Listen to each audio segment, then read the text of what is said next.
Going on, everybody? Welcome back to another episode of Terp Trends. Today's guest is someone I've been really looking forward to sitting down with, Alex Anderson, co-founder and CEO of Skyworld, a New York-based cannabis brand rooted deeply in Indigenous tradition. Skyworld draws its name and inspiration from the Skyworld, a place of origin and unity found in native creation stories, and that intention shows up in every layer of this brand. Alex is a proud member of the Tuscarora Nation, and he's built Skyworld as a living expression of ancestral wisdom, cultural resilience, and a deep respect for the plant. From cultivation philosophy to brand identity, everything Skyworld does is guided by stewardship, community, and care, blending tradition with innovation in a really meaningful way.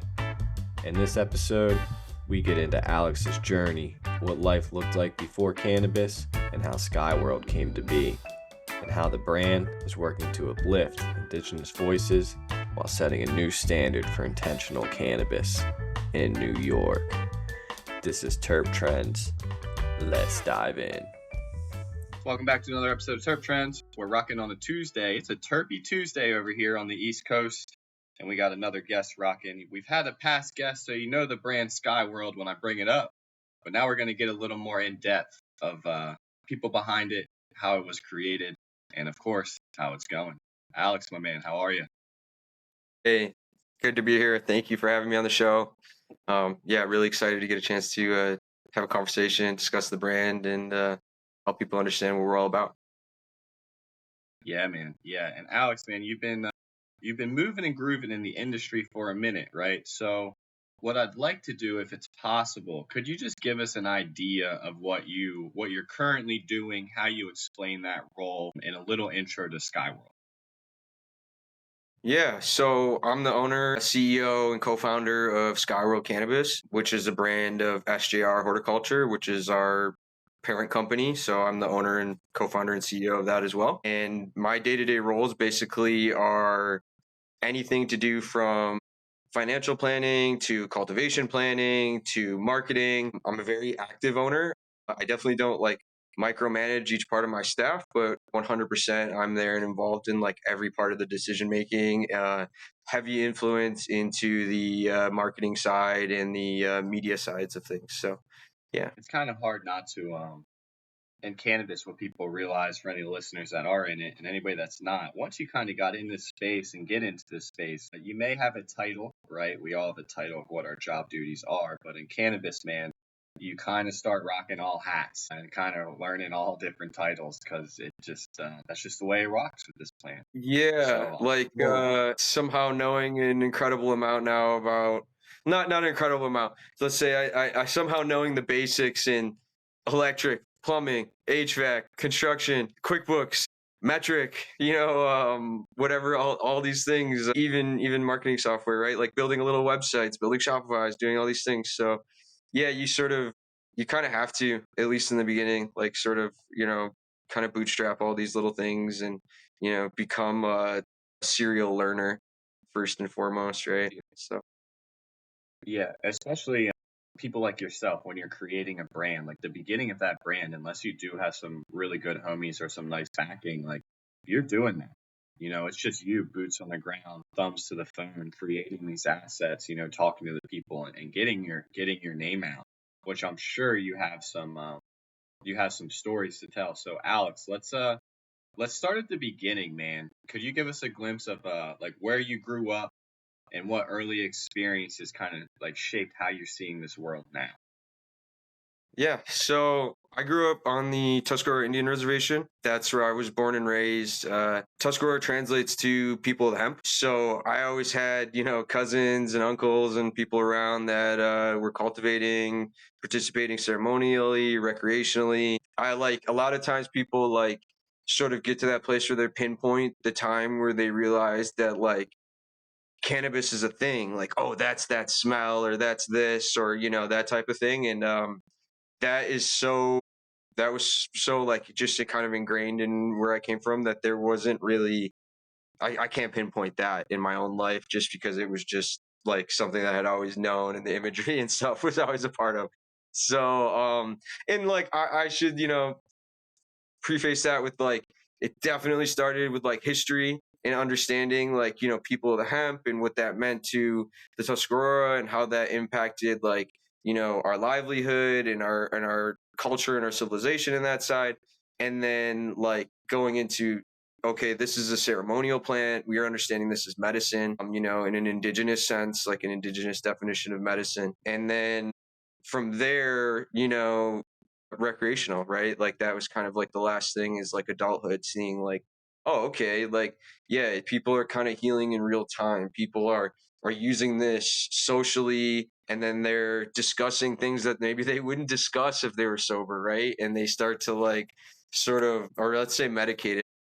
Once like people, are medicated and using that is like a way for them to sort of break down barriers and be more open about the things that maybe are bothering them, or, they're willing to have more patience in speaking with other people about things that they disagree on, which which allows for a better chance, right, to come to understanding or things like that. So like getting to see that even like in real time, like as cannabis has become much more acceptable even like outside the reservation, especially in New York over the last like 10 years, particularly the last 5 or so, with New York State changing the way their laws worked and allowing for like that gray market to pop up, and then now it's into full on legal markets. Yeah, that's been sort of like a big part of the journey, is like I'm kind of in that place where I think we're the end of an era. We're sort of like a liaison between, when I was first getting cannabis, it was like super scary and illegal, and you're like, it's it was very much so a black market at that point. And you went to places that maybe weren't always the best and things. So to now, like, we have a product in the store, and like that's just like incredible. And I've gotten to see, the other side of it too, like just from like a law enforcement standpoint, like just in our own community, the crime has gone down so much in like these areas, and like the reservation in general is like just so much better place to like be now than it was, and it like just continues to progress. And it's just been like this really big benefit, and it's so, I don't know. I think we've spiraled off of where where I got into this, but yeah, I mean, it's just been such a big benefit into that whole community, and like the whole communities at large. Like New York State has been had such good benefit off of the cannabis industry, and it's yeah, it's been cool to see. It's been cool to sort of be aware of that past, and then be here now in the present and get to witness like, hey, the positive effects that I grew up hearing about.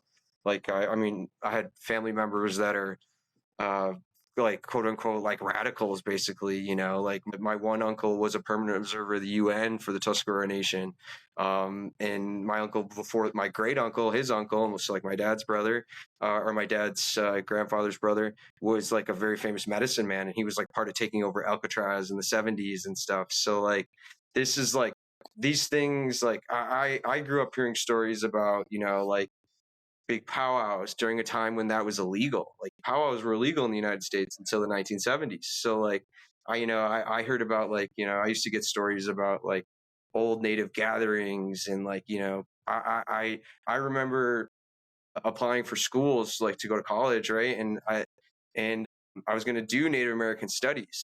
And I was talking to a professor, and I was describing to him some of these different ceremonies and powwows that I seen like growing up. Like we used to travel and we'd go to like, events and things like that. And the professor goes, "Oh yeah, no, that doesn't exist. That hasn't happened in, hundreds of years. They don't do that anymore." And I'm like, this is shocking, like to the point where like I don't know that I should study here. You know what I mean? Like that doesn't even, like, you're not even tapped into like what's happening with the culture and what was been happening. And I think like even just cannabis opening up has allowed so many community members, like even just in my own community, like the reservation, but also I feel like in New York State at large too, like to like re-enter, and to like be more validated in like being in society. And like people are just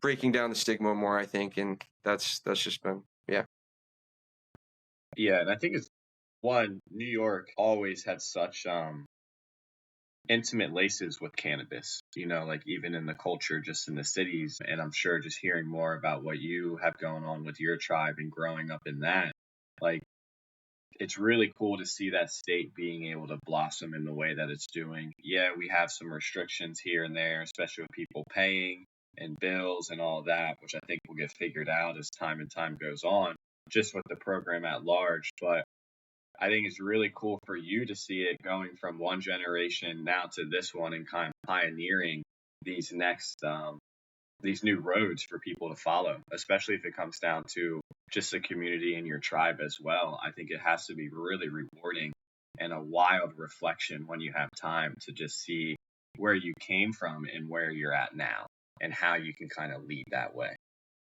So yeah, so that was kind of why we like was really intentional about like not participating, like, well, let's say fully participating in New York State market and getting into licensing and that side, so that like I could sort of be that liaison and that first explorer to go and show people and tribal members like, hey, yeah, we can participate in this. Like we're able to do this, and like if this is a goal of yours to like make a brand and then go national in the United States and things like that, that's, you can do it. Like that's a pathway. And like so like it was a challenge, like to do that at first. And I think at first it was like people were mixed about it, at least on my own reservation, like, oh well, like what's this or that. And now it's like becoming very clear, like he's out here really putting Indigenous awareness on the map and like allowing us to showing the world like, hey, we can be part of this, we can join these different types of regulated industries, and like the tribes and stuff can be like a real asset,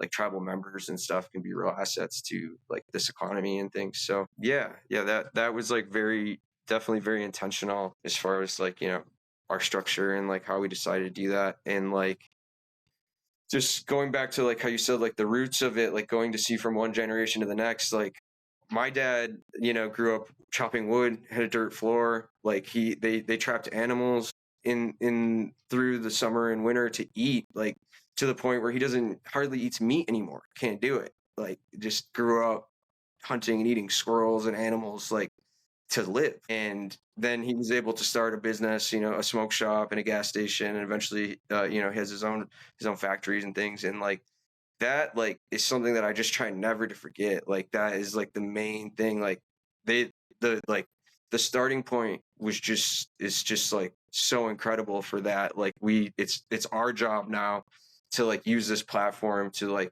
carry on the torch. And it's like across Indigenous community, we're sort of getting into like these second, third, and fourth generations now. We're like, okay, your grandfather started a business now. You have, Indigenous people like that, or your father started a business, or you're starting the business for the first time on your tribe. And like, so like, this is all people now that are becoming business savvy, and we're like sharing information, and like we're entering these markets. And it's been really cool. Like I got to go out to Long Island and hang out with the people at Shinnecock Nation, Jay Wright, Little Beach Harvest. Yeah. And like, it just felt like diplomatic relations, like I'm there from Tuscarora, he's like Shinnecock, and like we're both out here trying to be a part of the world again. Like we want to be involved and yeah, we have a lot to offer, I think, different perspective, and we try to bring different values to the companies that we run as far as our own type of authenticity. And yeah, it's just really exciting to try to like, and it's meaningful. Like I have to make sure that I carry on that legacy and pass that forward, because like the work that's been done is just so big that you can't, it's so important. Yeah, and I think that's awesome that you teamed up with Jay. He's also a past guest on the podcast, and it was Oh, no. it's just really cool learning more. And then when you just said you guys met up, I got a little chill. So I was like, yo, unity's so sick, and unity over this plant is such a powerful thing that it just does.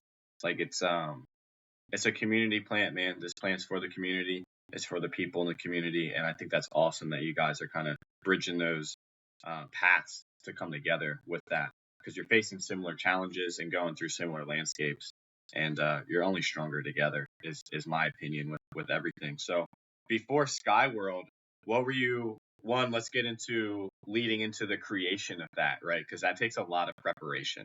You can't just kind of wake up and create this brand and then launch it in the state and dealing with that. So what does that, what were those early days looking like for you and developing this idea and then, getting it to blossom? So Skyworld in particular has existed a few times now. It started in 2020 as the name of my glass shop. So I started an online website. So I was going to school. Like I said, I'm kind of always trying to take classes or going to school or doing real life experience in business. And so like I was doing a bit of business class, and then I sort of hit this wall, and I'm realizing like there's the constant theme is like this call to action. Like, okay, yeah, we can teach you all this stuff in business class, and I'm getting to a point where you just have to show up somewhere at 6 a.m. and listen to a lecture just to prove that you can do that. And I'm like, the theme is do business, and I'm like, I've been doing business for a long time, and so I'm like, I don't know why, I don't know what I'm doing here. And then COVID hit, and I've always had a lot of challenges with like reading essentially. I've never been like diagnosed or anything like that, but I used to get like sometimes I get time on tests and stuff, and I always had a real difficulty with reading, and I'm very much so like an audio learner, and I would sit in classes, and I mean, I had like a 3.5 GPA through college and stuff. So, but I can't note take, and I'm not that guy. So when 2020 came out, like, when 2020 COVID hit and everything moved to online, that first few months of online were so clunky because like they didn't really have these systems built up like they do now for online education, and it was like a lot of like book reading and then trying to write and answer it in these types of ways, and like just wasn't conducive to me. So I pivoted, and I'm like, you know what, I'm doing this. So Skyworld's first iteration was actually an online website where we sold glass. So I had I this is another kind of weird funny story, but I walked into a head shop, a local head shop. They also own a dispensary now, Canada Space, Western New York. Shout out to them. But I walked into their head shop, and I was in college, and I walked in there, and I'm like, I want to buy something American made, right? Like I want something made by an artist. I want something that's like authentic, right? And so I'm like, hey, what's a good American made pipe? And I'm like, oh, this. And the guy's like, no. And I'm like, oh, what? And I'm like, oh, what about this? And he's like, no. And I'm like, well, can you like where are you? Can you show me? So he takes me to like this other side of the wall, like this whole other part of the store. And he shows me this case of glass, and everything in there is like a couple $100. And I'm like, oh, no, like I can't afford this. I can't afford this. So I'm like, so I ended up, leaving. I actually didn't buy anything. I ended up leaving, but like had no idea about this whole art glass scene and American glass and like how much went into it and how expensive it was. So when I realized that it was like expensive enough where like I felt like I couldn't afford it, right? Like I have like sort of like these little systems in my head where I decide on like how I buy things or what I do. That's like all very intentional. And like, so I'm like, okay, right now I can't afford that. So one of the things that I try to do then is like, I'm going to sell those then. If I can't afford it, then I'm going to buy them and I'm going to start selling them. I'm going to figure out a way to sell these. And then I'll meet people and I'll do things with people who can afford these and who are buying these and doing all these things. And like, I will have one eventually. Right. And so, yeah, I took some cash, some like I was actually formed it on my birthday, the original Skyworld, because I took some money that I got for my birthday and I used that to buy my first glass drop, started a little website. But I had been working for the family business and stuff for as long as I can remember. So there was like I had a ton of experiences and a ton of resources. Like I always like to really make sure that I say that part because it's like, yeah, I do a lot of work for myself, but like I'm really in a position because people worked really hard before me. Like I think that Isaac Newton, right? Like if I've seen farther than others, it's because I've stood on the shoulders of giants. And it's like, I'm always very like, appreciative of the ancestors and like making sure that, like we're even here and exist and like get this opportunity. So, I take that into my purchasing. And so like, you'll hear all these different types of scales of stories from me. Like, oh, we did all these crazy things, but then also like, oh, I took my little birthday money and started a website because like, I like to try to make sure that, something's real and I'm not going to be a burden and like, it's not going to drag on, everything else. And like, I'm going to quietly launch my website. And, that developed into a little retail store, into a glass studio. And then that developed into getting CBD licenses, regular CBD outdoors and indoors for a few years. And then that transitioned into Skyworld cannabis. So it's a whole pathway that happened there. But it's not something that I revisit often. So when you ask, it's sort of like to jog it up and like hash it out. Like, oh wait, this, and yeah. Now it's the current iteration. I mean, and it's all about finding a need for something, right? And with that, I think you definitely have to pay homage to, it sounds like your grandfather and definitely your father who kind of put this grind into you, right? Growing up in that, working in your dad's shops and everything like that. But not only that, seeing that you want something and you can relate that to the public because they're also going to probably want something too, especially when it comes to cannabis culture.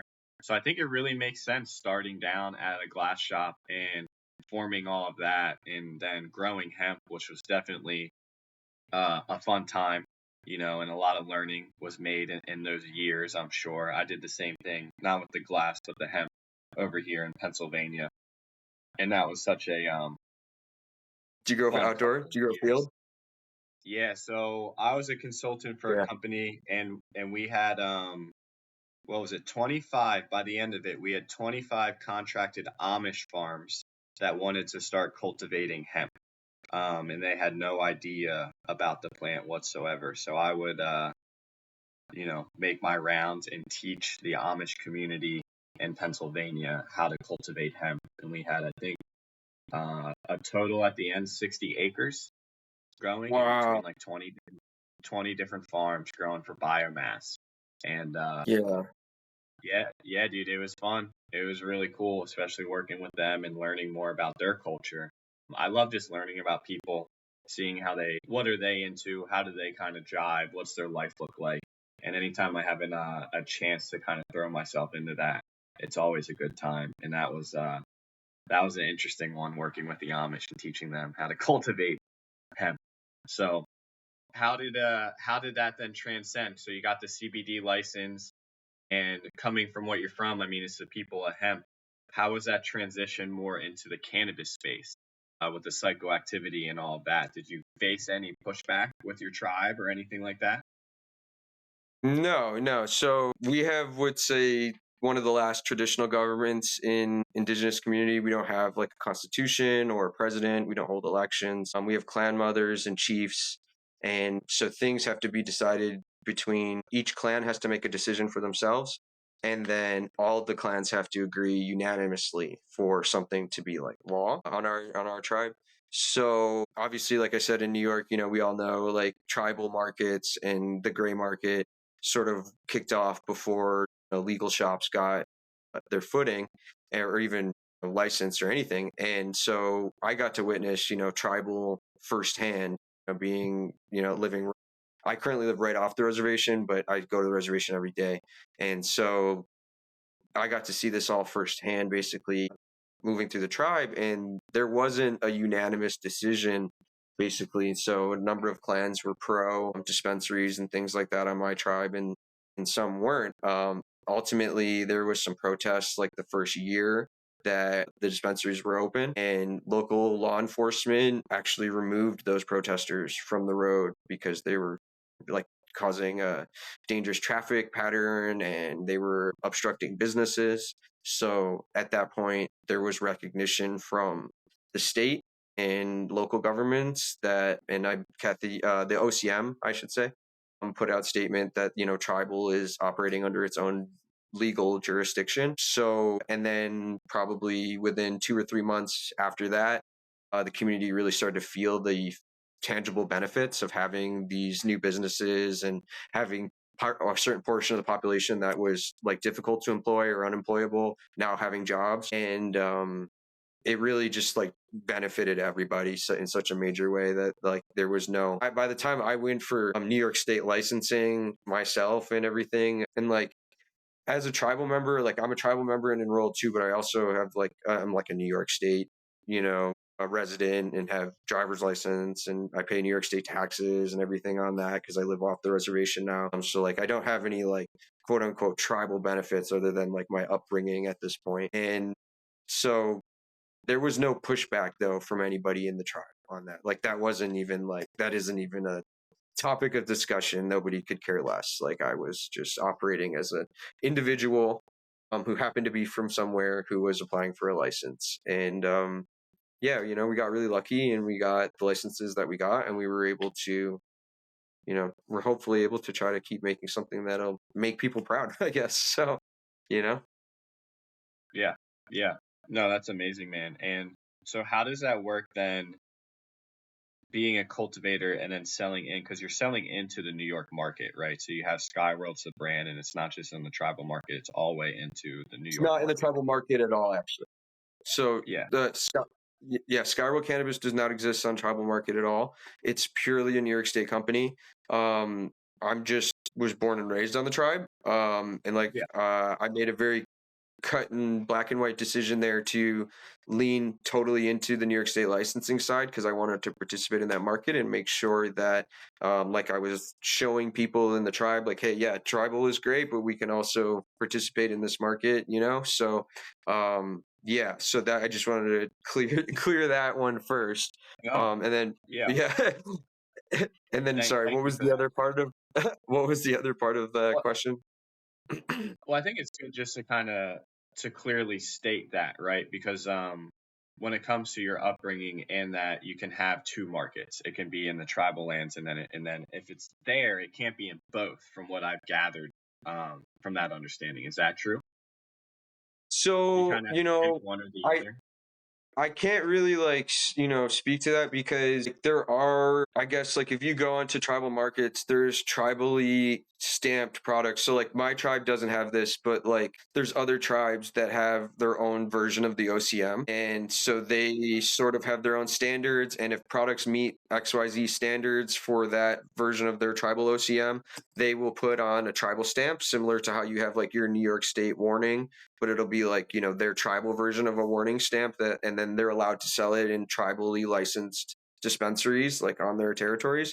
Again, like my tribe doesn't have a constitutional government, so it's not like that on my tribe, but that's how it is operating most of the way. And so there are brands like MSOs and major brands that you're very familiar with that are on all these tribes participating in tribal license activities, as well as in New York State. So I don't know that there's like a hard no. I just think that there's got to be, you probably have to, structure it in a way where, it makes sense, right? Where you're not breaching any laws or breaching anything with licensing. And yeah, we're not there yet.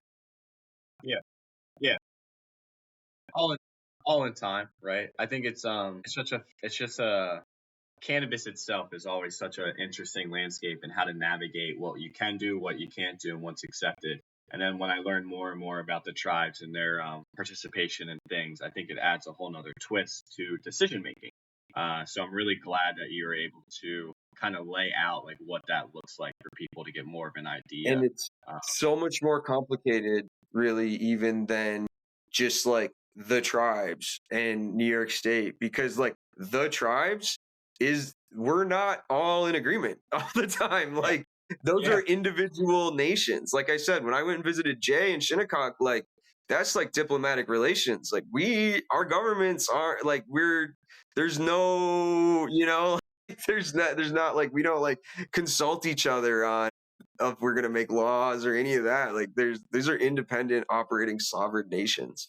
And so like the tribes can be a really difficult thing. Like you said, it adds a whole twist, because like some tribes are really pro cannabis and they have cannabis, boards, and they're regulating the products on the reservations, and they have money to do that. And then there's other tribes that are, less business minded, and they're more into, practicing traditional and more, let's say, like old fashioned type ways, like more traditional historical type of living. And like they don't have an interest in participating in like economy or creating casino and things like that. And those tribes are like, no, like if we're gonna grow hemp, we're growing hemp. We're not telling anybody. Like it doesn't, like there's no market. You're not going to the store for that. Like it's just, like to them that's like it's like it can be like I have cousins that only participate in cannabis ceremonially. I don't want to speak for anybody or say anything, but like, it does sometimes, like, there are different feelings about it. Like, are you supposed to be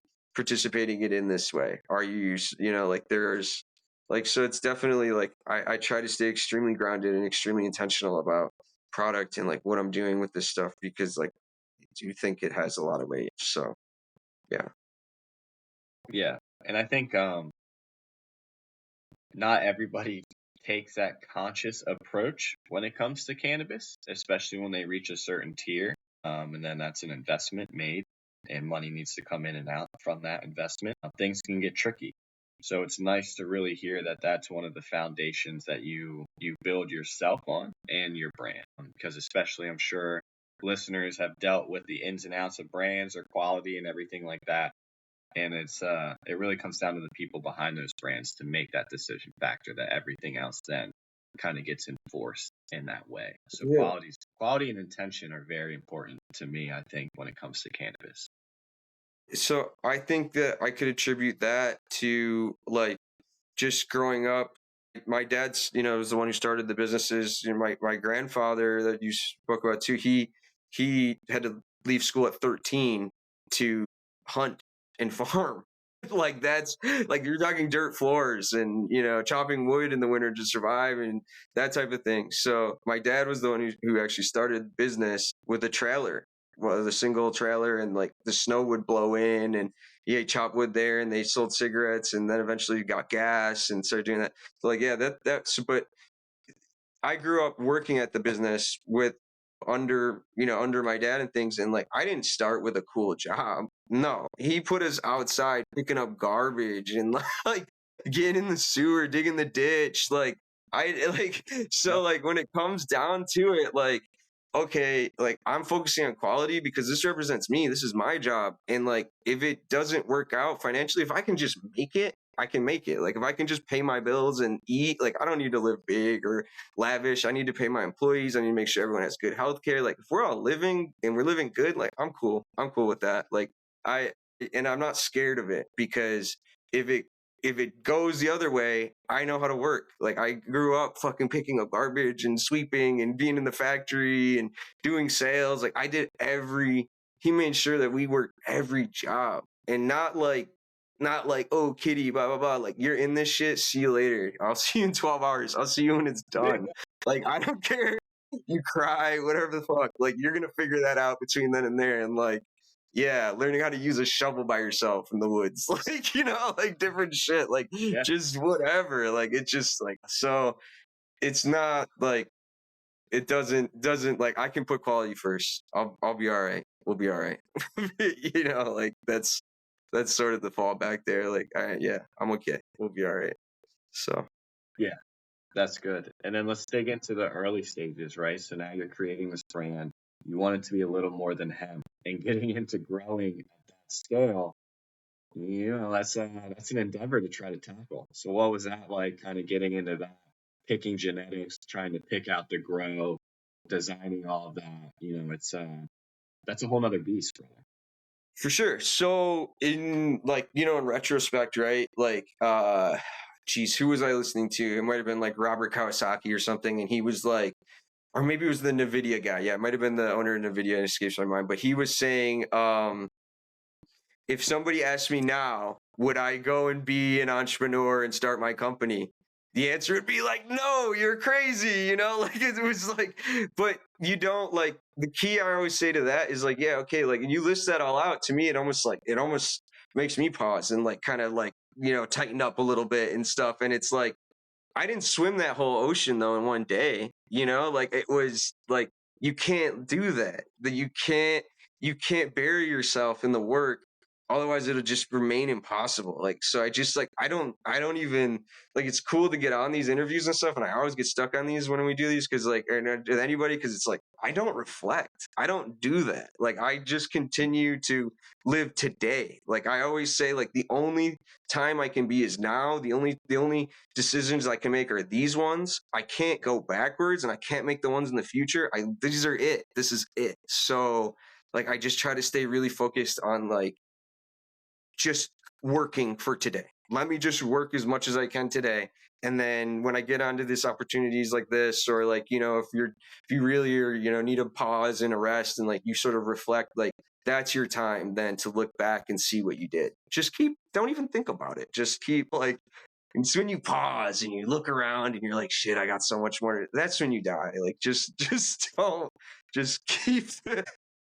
So let's tie that into a current then, right? So currently, let's talk about how you feel about Skyworld, where you're sitting at, and what you guys are working on. Can you do that? Oh my gosh, yeah. So Skyworld right now is so exciting to me. Like, we're really getting to a point now where we've been really blessed with a number of retailers that are willing to carry our product and push our product and are believing in our brand. And so like that's allowed us to even double down even more. So we just finished, we just have like a whole brand new wave of genetics coming out. So you're going to be seeing like our original drop was like 11 strains, and we have almost an entirely new menu coming out. So we do like this demo box thing. I got one right here. Let's keep on. So this is how we go around and present our strains. So like we didn't sell this. We never did this. We never did anything with this. This was strictly just for salespeople to show retailers like our full lineup of jars or pre-rolls and all that. And so because we have like basically a brand new lineup, I'm going to do only 50 of those demo boxes statewide. And we're going to put 8/8, so an ounce per box, like a special commemorative t-shirt. And I'm working on some extra swag. I got like hemp wick, and I'm going to get a couple other goodies and throw in there. And it's going to be our whole new wave. So we popped, some of them are from seed, some of them are from breeders that we've known for forever that we've been working with. And we've got like, selective cuts, and like, so it's like a whole new drop, a whole new lineup pretty much of all of our new stuff. And like, we caught a little headway. So like, we have the collaboration with the Carmelo Anthony team, which has been like a huge blessing on getting us like platform. And like that whole team has been so open and so willing to like help us and show how they organize and how they train people. And they've invited us to all their sort of key events. And like, it's just been like, I can't speak highly enough of like Jesse Horton and the Grand National team. And now like, we're just kind of getting into a stride where we're like really implementing a lot of these things. And like, we've gotten the cultivation a bit more dialed in. We got our head above water in the marketing and stuff. And it's like, okay, now we're sort of hitting a really cool stride, and like the product has elevated again. And I'm like super excited. There's so many initiatives. Like we have the demo box, we have the Carmelo thing, and then we also are doing a collaboration with LPP, the Last Prisoners Project. So we have a specialty product with that to raise awareness. We contribute to them monthly in order to do that collaboration. And then we help promote their Roundup for Justice program, where dispensaries can participate for no cost in just asking on every purchase. Doesn't have to be necessarily tied to our war product, such as our White Apple Runch, War on Drugs. So doesn't have to be tied to that, and they can round up their purchase and contribute to Last Prisoners Project, which helps pay like commissary, legal fees, rehabilitation stuff for people who have been impacted by cannabis prohibition, specifically nonviolent cannabis crimes. So yeah, so like that's very cool. Also, we're getting laced up, so we gonna have some merch drops coming soon too. So I'm really excited about that. Yeah, so it's kind of a really fun Skyworld right now. So I've been really enjoying that. Definitely. Yeah. And I think that's fun when you introduce new genetics, because it's like a fresh start and it gives you new excitement. Because that's the coolest thing about cannabis is pheno hunting, being able to look in your garden, pick things out, see what's working, see what's not.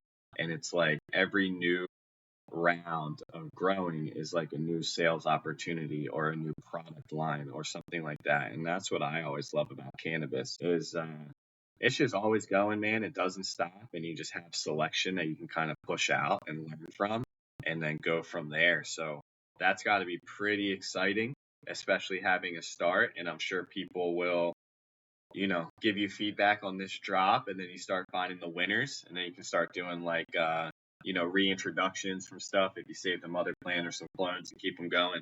And it really ties into people start getting nostalgia over your brand, and then I think that's what's fun, and being able to listen to the public and take that stuff into consideration has to be awesome. And I got to applaud you, man.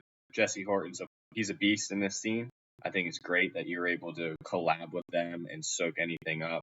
And I have to say, seeing a Carmelo brand was pretty cool.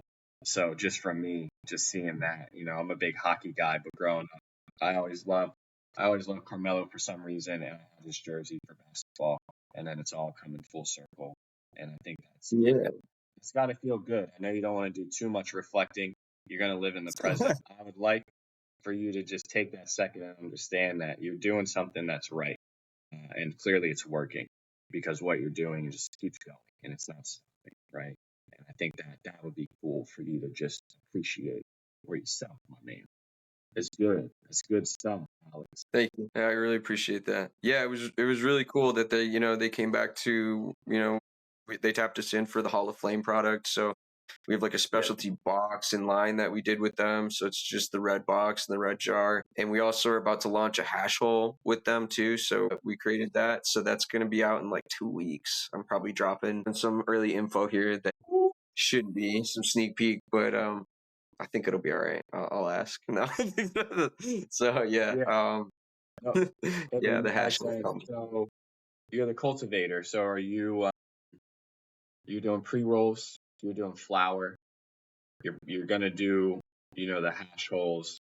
Is there anything else that you're looking exciting of getting into? Like, are you guys allowed? Would you ever go for processing to start making your own hash and things like that? So I have processing. So I have 3 Yeah. licenses. Okay, Yeah, cool. yeah. So Metric was a beast, and we just got Metric on because they treat each license as its own thing. So we had to do 3 times the Metric. So my team's on point. We got that all up and going yesterday. So that was dope. But I have a cultivation. I have the 12,500 square feet fully indoor cultivation, of which we're only producing about 3,000 square feet of canopy right now. So we got a lot of expansion, a lot of growth ahead of us. So that's really good news. We just put in some under canopies, and so we're trying to experiment with some things to increase for phase 1.2, right? And before we get into a full another build. I also have a processing license. So my processing license, what that means is that when I cultivate, my flower doesn't actually leave the building. So I have the building itself is a 140,000 square foot warehouse, of which we occupy about 7 to 20,000 square feet, depending on whatever we got going on.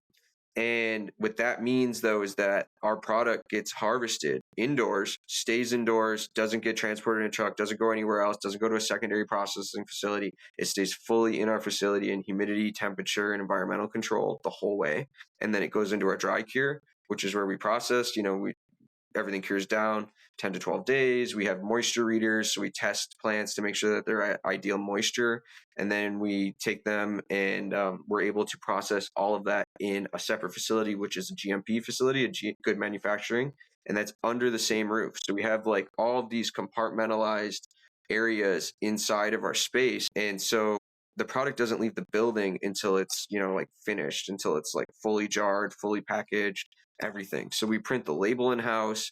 Every single part of the process is fully done in-house. So, and then on top of that, then the third license is the distribution.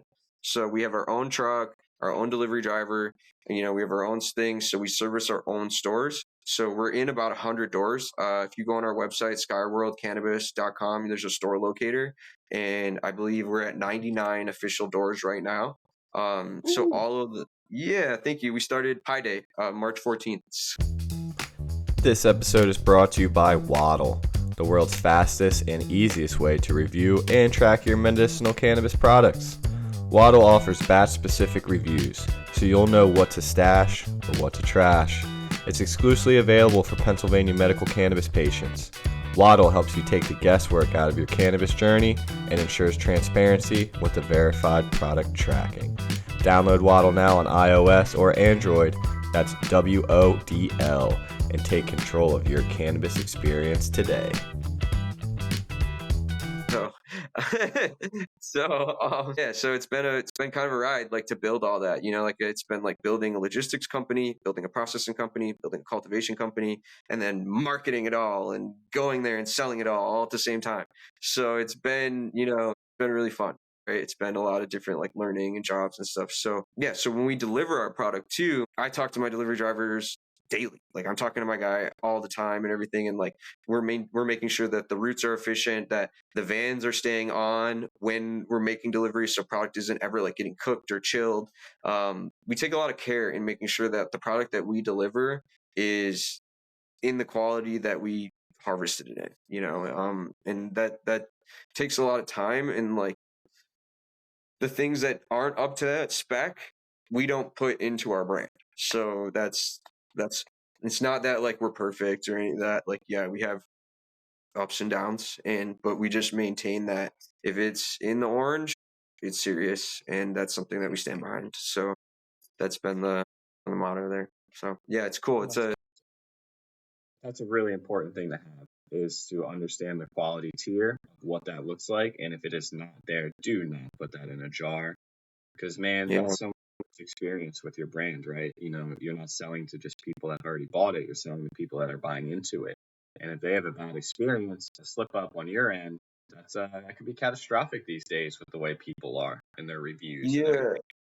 The So internet is super very important. unforgiving. Yeah, the internet is like, not very friendly. So, we try our best. And like, I will say this too, because like, everybody's going to stumble, everybody's going to have good and bad, and like, there's going to be up and down. And like, I will say that every product that we do put in is stuff that like, I've personally QC'd and tried and like have, had positive experience. And then on top of that, like, any type of criticism that we've even faced since we started, I don't view that as opportunity. Somebody's taking the time to tell me, whether they say it in a mean way or a nice way, like that's really good feedback. That's really critical feedback. And like I take that stuff very seriously, like at every level. And I bring all these things up, like, and it's just an opportunity to get better, because you can't see it all the time. You miss the forest for the trees sometimes, like you're so deep in it every day that sometimes somebody who's just like never heard of Skyworld can come up and be like, oh, hey, that's wrong. And you'll be like, and you never saw it, because it was just right in your face. So it's like, okay. And then, it's like, it's just, I try to remain really grateful for like that opportunity, and not like never take anything as like defense or that. I kind of think that like, I like to think like, hey, I'm in the right place at the right time, so I'm getting this for a reason. So like, let me make those changes or figure this out. So for No, what that's it's worth. important, man. No, Yeah. 100%. And I think sometimes we get really stuck on people's opinions. And sometimes it's just like, cool, I just need to learn from what they're saying. Maybe I don't have an emotion attached to it, but it's still knowledge gain. And I feel like people sometimes misinterpret knowledge gain with emotional tangles, and that's when it can get finicky. So I think it's important for someone in your role to be able to take that all in, but still be able to navigate, what does that mean in place of my brand and what we're doing, right? Because, like you said, the internet is an unforgiving, crazy, crazy place, dude. So, what about you, man? What are some of your favorite strains? Some of the things you're working on? What does Alex really like? Oh man. So Is it yeah, terrible? okay. Yeah, it is and it isn't, because there's a number, right? So like I will say this, like, we pheno hunt a ton. So like I'm always trying a ton of new types of cannabis. I'm always, highly involved with, breeders, genetics, popping seeds. So we always have our own things running, and there's always all kinds of, things coming in. And then there's the Skyworld line itself. So like the Skyworld line is sort of the sifter of all of the stuff that has, we've gone through and things. So like my favorites right now, I gotta say, I really, really like our Power City Thunder. That was one that we popped from seed. That's going to be a very similar type cheese genetic, but with like a blue raspberry type taste. So like we went into this hunt looking for a blue cheese, but not a traditional blue cheese. I wanted a blue cheese that wasn't a blueberry cheese cross. I wanted a blue cheese that was much more like the dipping sauce that we love here in Buffalo for the wings. So it was going to be like a ranky, really like foot cheese type, cheese. And so there's a legacy strain out, Buffalo blue cheese. Here I'm not really sure. So we came out with, we kind of paid an homage to it. So we did the buffalo blue cheese. I don't know if that's reading, but you can see the Zubas there. So we did a buffalo blue cheese number 17. So like that was sort of our like, hey, listen, like this is our new hunt for, this thing that was like a cool legacy thing back in the day. And I think we kind of crushed it. So we took we got a bunch of seeds that were landrace crosses, so like Pakistani, Northern India, Moroccan crosses, and the idea was to breed for that cheese. And what happened as a result was we have sister plants that express just so differently.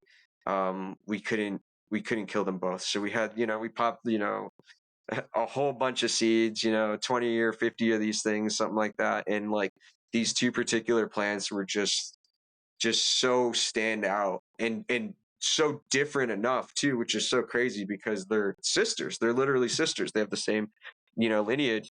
So the buffalo blue cheese only delivers cheese and like that ranky skunky thing, or like toe jam, I would say, honestly. Like when I show this to some people, like, ooh, like they like literally it's like visceral, right? So like it's like yeah, when we pheno hunted it, I knew I had something because I brought it home and I had a bag of it in my jacket or something, and I put it away.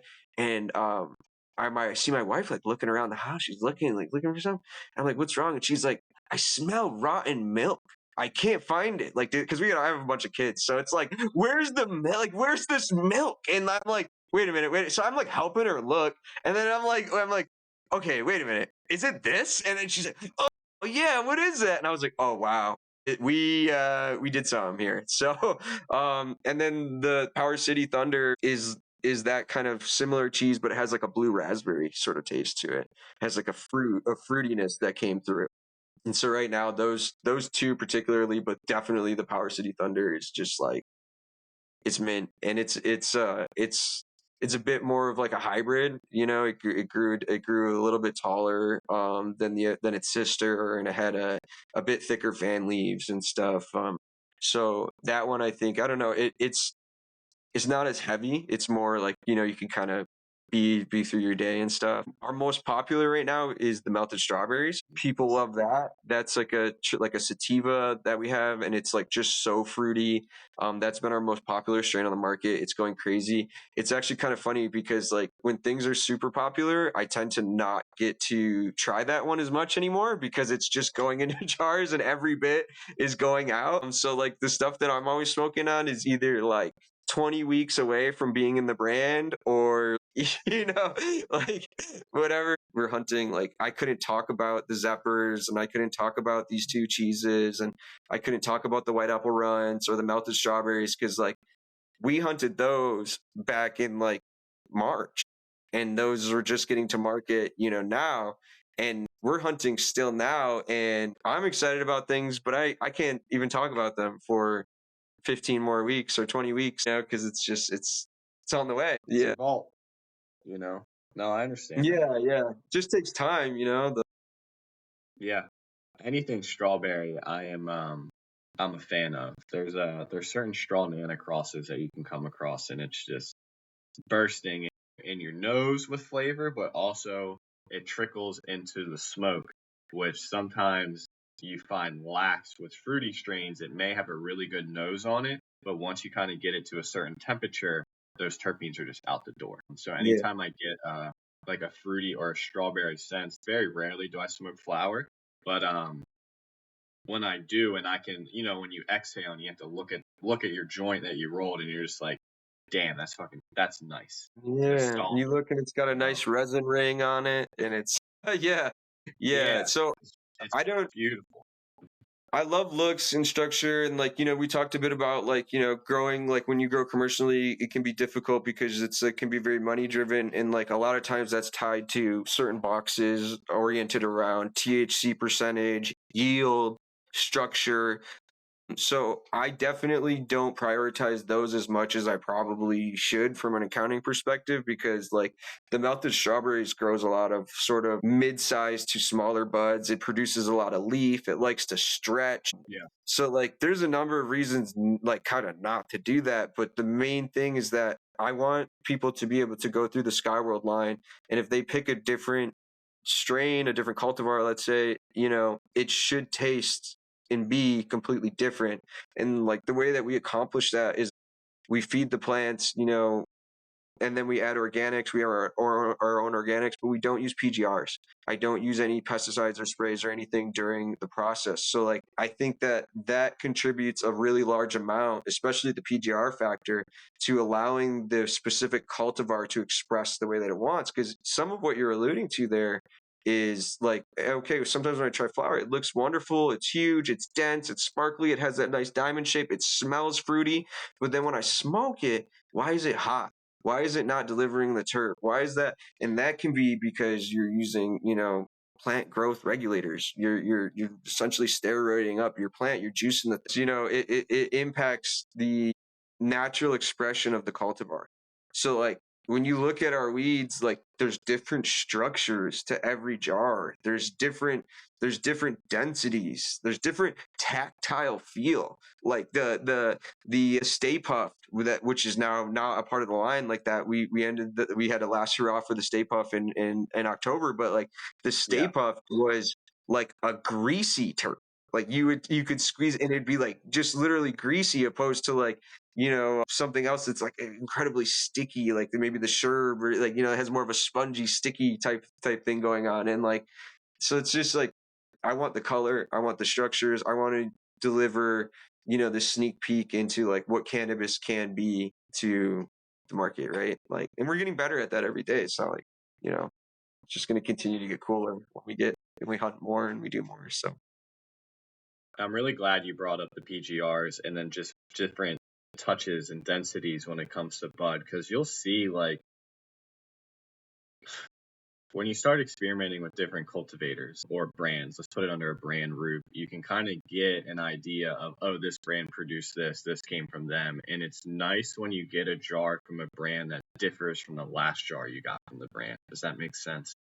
absolutely, yeah, Like, yeah. uniqueness to the brand, and cannabis is so unique. So if you can still keep that intact, it's very important. Very important. I think that's the key. Yeah, like I'm very much so focused on that. I put it even on the pre-roll tube. You can see those little bars in that. So those bars are, well, one's the THC percentage because you got to have that, but the other one is your top cannabinoid and your top 3 terpenes. So it's like it's very focused on like, hey, you can cater and curate an experience that makes sense for you with this brand. Like, it's not just a catch-all brand. It's not every single thing in every jar is a similar cultivar. These are all unique, and it's a challenge, like, and we're dialing that in day by day. So like, it's, to grow 8 different cultivars or 12 at a time in 3 different rooms is like, it's an everyday process. Like, everything drinks differently, everything dries back differently, everything is doing its own thing because they all have their own personality. And then like, is the end result on them worth it? And you have ones that like melted strawberries, like I mentioned, she's like our number 1 product right now.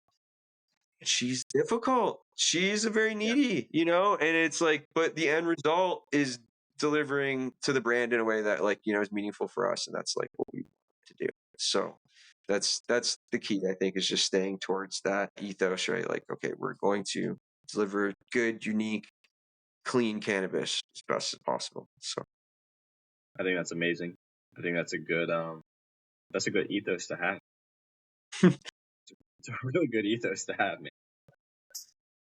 So I want to take a second. I want you to take a second, and you have a lot to offer. You've been through a lot. You've been through all different industries. You're pioneering this one for New York, definitely for your nation. And if you could, what do you think would be a good message to leave listeners with, to walk away with today, to represent kind of the image of Skyworld that they're going to hold in their head? Yeah, sorry to hit you with it. yeah, the image of Skyworld holds in there. Okay, you know what? I'm feeling a little underprepared here, but I have an icon, right? We have a logo. So, and this is like, I developed this with a ton of thought, and this is the message always for Skyworld, and it sort of goes back to like the critical feedback thing and trying to get better every day. And so I have a logo that's an asterisk, right? like a picture like an asterisk, and then it has a degree symbol just above the asterisk like this. And so it's 3-layered, meaning, and the asterisk, right, is like an edit or a change. So like you make a typo, right, use an asterisk. And so a degree, right, it's a degree of change. So it's about enacting a degree of change, but where? And so the asterisk also looks like a star, right? And your degree sign looks like a planet. So you're making a degree of change in Skyworld, in the universe, okay? And how do we do that? How do we make that degree of change? Well, when you take the degree sign and you take the asterisk right below it, it makes a person. You turn it, you orient it, and so it's a person. So you make this change in the universe one thing at a time through yourself. And I think that's Skyworld. I think that's like the most important thing about the brand is not cannabis. It's not any of that. I could care less if you're a smoker or whatever else. Like it's about making that degree of change in Skyworld, right? Like we're living in Skyworld, and the Skyworld that we're living in right now was our ancestors' dream. Those are the generations that we never met, 7-10 generations ago, that they survived. They did things, they did the hardships, and now we get to live here. And now it's our job to build our version of the sky world while we're living in their version of the sky world for the future, right? And so like that's the key, is like just be that human being and make that degree of change, be willing to edit, be willing to get better every day. And I think that's the brand. That's Skyworld. That's what we are. It's not about cannabis. So just so happens that's what we like. I have chills listening to that. That's amazing, dude. Thank you. I dig that a lot. I appreciate that. Alex, my man, I appreciate your time, bro. No, likewise. Thank you. Anytime.